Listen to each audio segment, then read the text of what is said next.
Welcome to English Plus Podcast, the English we speak, and much more. Learn English, expand your knowledge, and enjoy through our vocabulary builder, novel, grammar, series, word power, poetry, and literature episodes.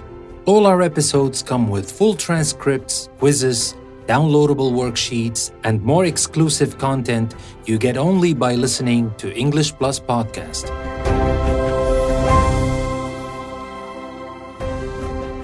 Support English Plus Podcast by becoming a patron of the show on Patreon.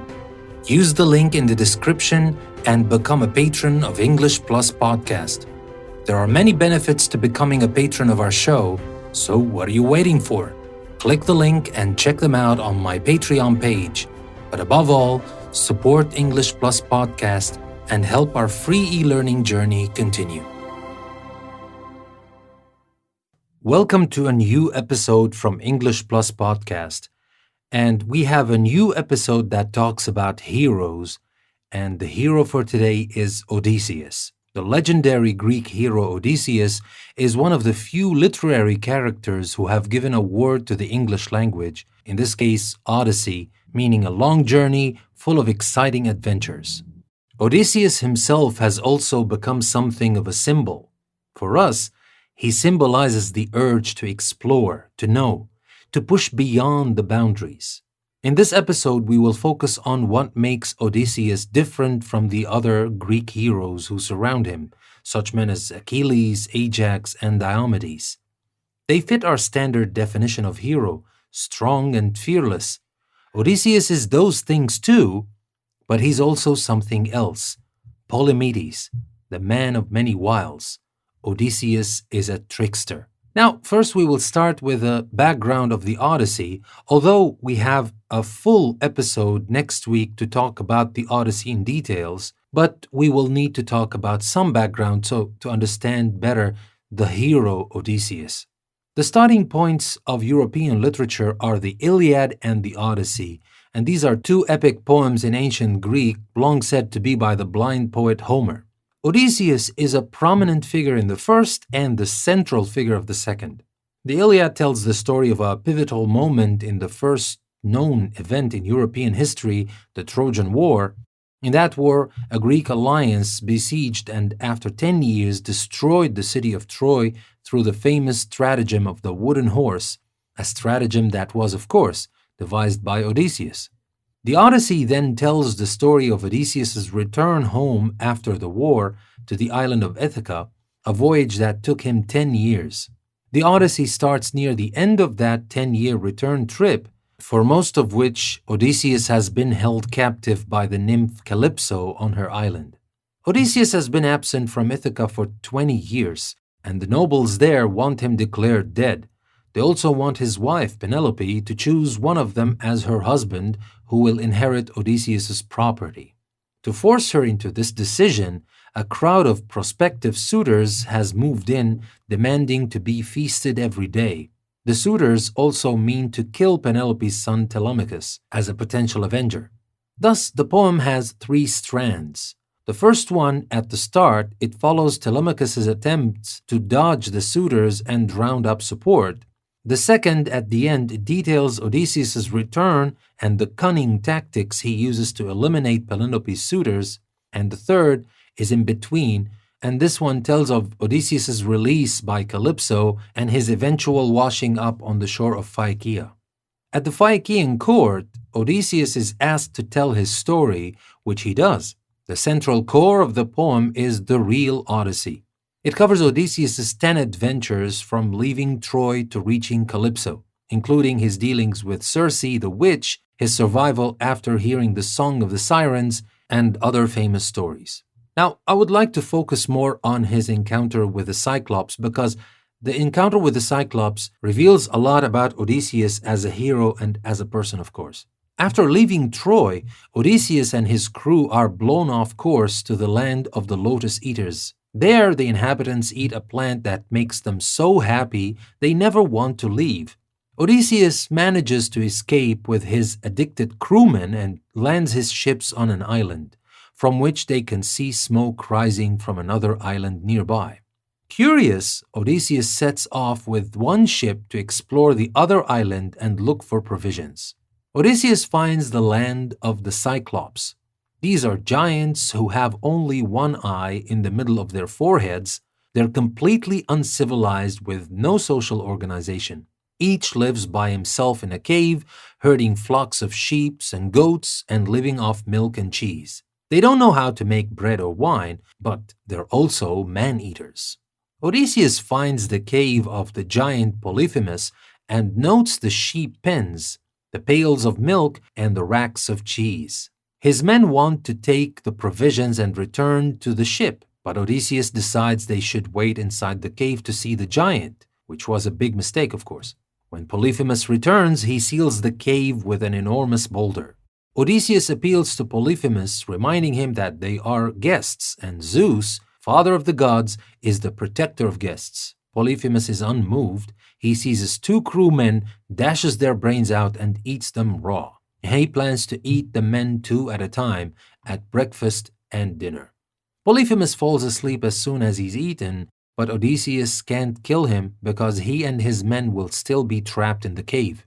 And although Polyphemus will open the cave in the morning, he'll guard the entrance to prevent the men from sneaking out. Odysseus considers his resources, notes his enemy's weakness, his one eye, and makes a plan. He and his men fashion a stake from an olive tree Polyphemus has in the cave. Odysseus then offers Polyphemus wine, to which the giant is unaccustomed. Polyphemus asks Odysseus' name and promises him a gift in return for the wine. Odysseus says that his name is Nobody, and Polyphemus says that his return gift will be to eat nobody last. During the night, as Polyphemus lies drunk, the men heat the olive spike in the fire and thrust it into the giant's one eye. He howls for help, and other Cyclops come from their caves nearby and ask who has attacked him. Polyphemus, of course, shouts out, "Nobody did it," and the other Cyclops simply return to their caves. In the morning, Polyphemus rolls the rock aside to let the sheep out. He sits by the door, running his hands over the sheep to ensure that there is no man with them. But Odysseus has tied the big rams together in threes, using strips of willow from the giant's bed, and slung a man under each one. He goes out last under the biggest of the rams. Having escaped, the Greeks round up as many sheep as they can, load up their galley, and row for salt water. In spite of the pleas of his crew, Odysseus taunts Polyphemus, telling him who blinded him. The giant, whose father is the sea god Poseidon, prays to his father to put a curse on Odysseus. Although the hero's divine protector Athena will not allow Odysseus to be drowned, Poseidon sees to it that it takes 10 years for him to reach home. And in those 10 years, he loses all his companions. Now, as this story shows, Odysseus is certainly tricky and resourceful. But is he a good leader? He's a survival, no doubt, but the people who are with him often don't survive for long. This brings us to the issue of differences in cultural values. A hero in one culture may be very different from a hero in another. Odysseus' cultural values are those of a heroic age, meaning a particular set of social circumstances. These circumstances have arisen only twice in European history, once after the fall of the Roman Empire from 400 to 600 AD, and once earlier at a time that is difficult to pinpoint. Most people think that Homer created his poems about 750 years before the birth of Christ. The Trojan War took place perhaps 300 years before that. Archaeology has revealed that the Greek cities that launched the assault on Troy, Mycenae, Tiryns, and Knossos, supported a complex and incredibly bureaucratic civilization, yet Homer knew nothing about their advances. The heroes in Homer's poems don't seem to have heard of writing, and most scholars think that Homer himself couldn't read or write. His poems were composed and passed on for centuries by word of mouth. The old city civilizations that Homer's poems commemorate collapsed so completely that their treasures weren't found until the 19th century. What happened and what effect did it have? Hesiod, a Greek poet from about the same time as Homer, gives us a clear answer: Imperial Overreach. He tells of a race of heroes destroyed by grim war, The great cities of southern Greece wasted their energy trying to capture the lands of central Greece, which is Thebes, and launching a naval attack on Troy, perhaps hoping to seize control of the grain trade with the Black Sea area. The survivors were sitting ducks for new enemies. Since that time, said Hesiod, man had been living in an age of cruelty, deceit, and anarchy. In a heroic age, a post-collapse age, a primary culture value is this: every man for himself. In such a time, there is not much more social organization than the Cyclops have.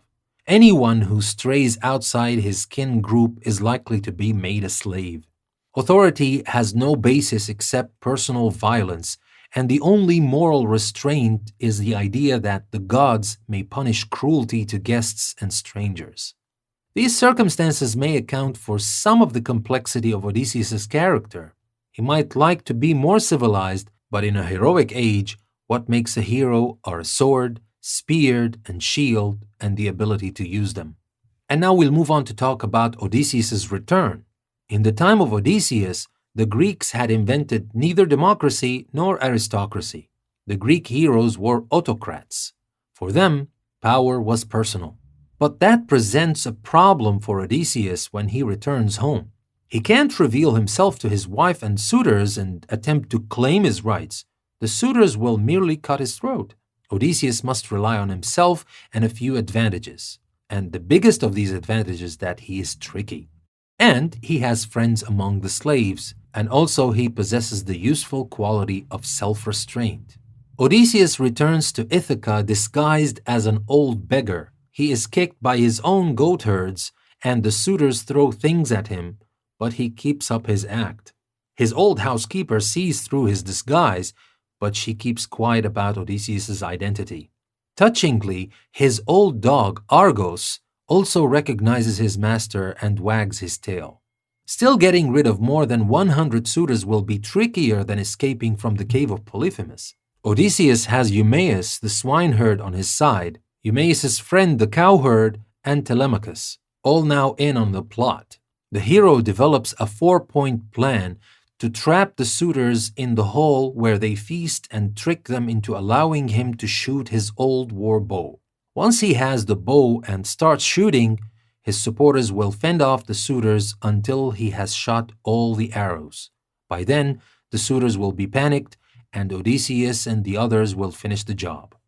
The plan doesn't go exactly as expected, but it works. Odysseus is merciless. When those who have been disloyal to him are dead, he rescues his old father from the hovel where he's been living, rejoins Penelope, and resumes his rule over Ithaca. Odysseus presents us with a hero that is not exactly the same like other powerful heroes such as Achilles, Diomedes, or Ajax.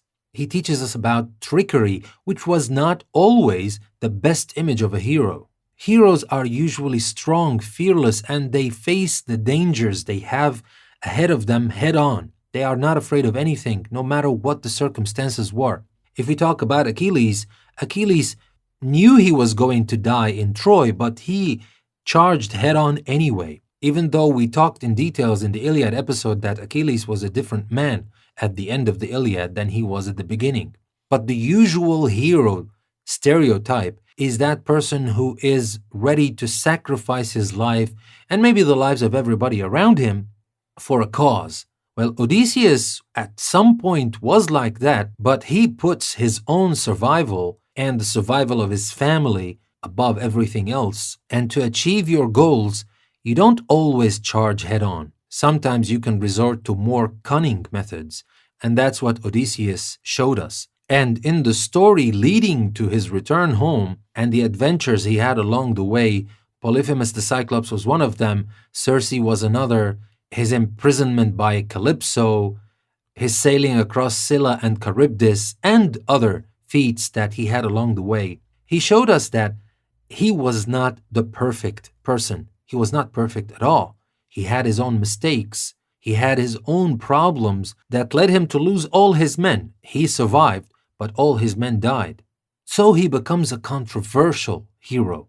A controversial hero to us and to a lot of people who think about the idea of hero. The hero is not always that noble person that does everything for the sake of others. No, Odysseus was kind of selfish at times, and his curiosity and pride caused the loss of many men along the way. Actually, this idea of a hero like a Superman doesn't exist, and real heroes are full of flaws and mistakes, and they exercise self-restraint, and they have patience until they get to what they want in the end. So this was about Odysseus. Thank you very much for listening to another episode from English Plus Podcast. Don't forget you can find the transcript of this episode in the link I left you in the description. This is your host Danny. Thank you very much for listening, and I will see you next time.